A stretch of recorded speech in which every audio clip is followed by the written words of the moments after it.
के पद पर एक आदिवासी महिला भी। ये हमारे संविधान की भावना की एक अभिव्यक्ति भी है।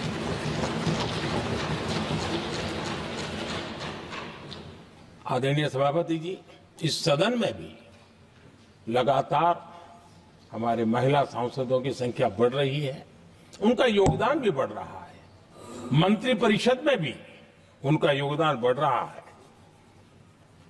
आज सामाजिक क्षेत्र हो, राजनीतिक क्षेत्र हो, शिक्षा का क्षेत्र हो, खेलकूद का क्षेत्र हो, क्रिएटिव वर्ल्ड की दुनिया हो, जीवन के हर क्षेत्र में महिलाओं का योगदान,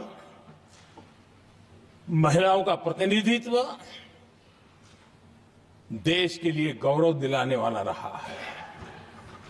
विज्ञान के क्षेत्र में, खास करके स्पेस टेक्नोलॉजी में उनके योगदान की सराहना हर हिंदुस्तानी बड़े गर्व के साथ कर रहा है। और इन सब की सबसे बड़ी प्रेरणा हमारा संविधान है। आदरणीय सभापति जी, हमारा देश बहुत तेज गति से विकास कर रहा है।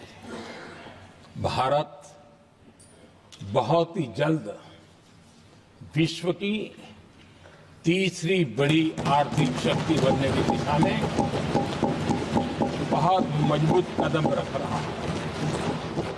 और इतना ही नहीं, ये 140 करोड़ देशवासियों का संकल्प है कि जब हम आजादी की शताब्दी मनाएंगे, हम इस देश को विकसित भारत बना करके रहेंगे। ये हर भारतीय का संकल्प, ये हर भारतीय का सपना है। लेकिन इस संकल्प से सिद्धि के लिए सबसे बड़ी आवश्यकता है, वो है भारत की एकता। हमारा संविधान भी भारत की एकता का आधार है। हमारे संविधान के निर्माण कार्य में इस देश के बड़े बड़े दिग्गज थे, स्वतंत्रता सेनानी थे, साहित्यकार थे, विवेचक थे, सामाजिक कार्यकर्ता थे, शिक्षाविद थे, कई फील्ड के प्रोफेशनल्स थे, मजदूर नेता थे, किसान नेता थे, समाज के हर वर्ग का प्रतिनिधित्व था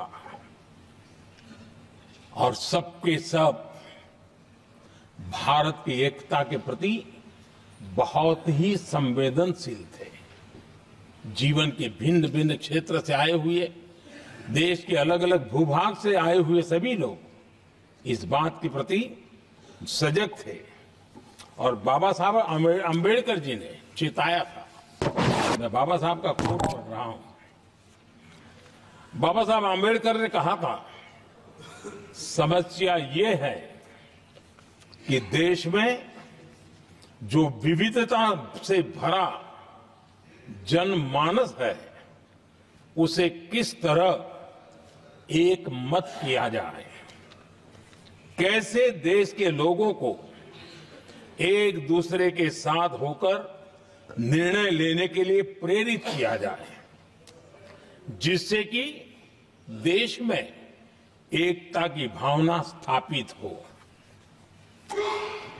आदरणीय सभापति जी, मुझे बड़े दुख के साथ कहना है कि आजादी के बाद एक तरफ संविधान निर्माताओं के दिल दिमाग में एकता थी, लेकिन आजादी के बाद विकृत मानसिकता के कारण या स्वार्थवश अगर सबसे बड़ा प्रहार हुआ तो देश की एकता के मूल भाव पर प्रहार हुआ।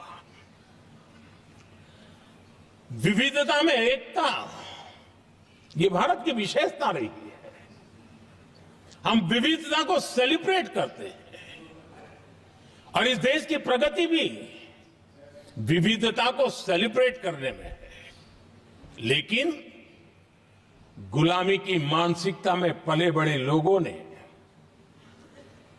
भारत का भला न देख पाने वाले लोगों ने और जिनके लिए हिंदुस्तान 1947 में ही पैदा हुआ, ये जो धारणा बननी थी, उनके लिए वो विविधता में विरोधाभास ढूंढते रहे। इतना ही नहीं, विविधता के इस अमूल्य खजाना है हमारा, उसको सेलिब्रेट करने के बजाय उस विविधता में ऐसे जहरीले बीज बोने के प्रयास करते रहे ताकि देश की एकता को चोट पहुंचे।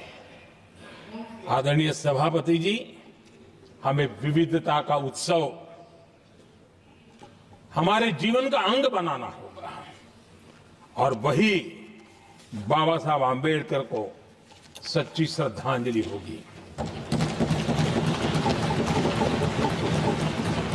आदरणीय सभापति जी, मैं संविधान के प्रकाश में ही मेरी बातों को रखना चाहता हूं और इसलिए अगर आप हमारी नीतियों को देखेंगे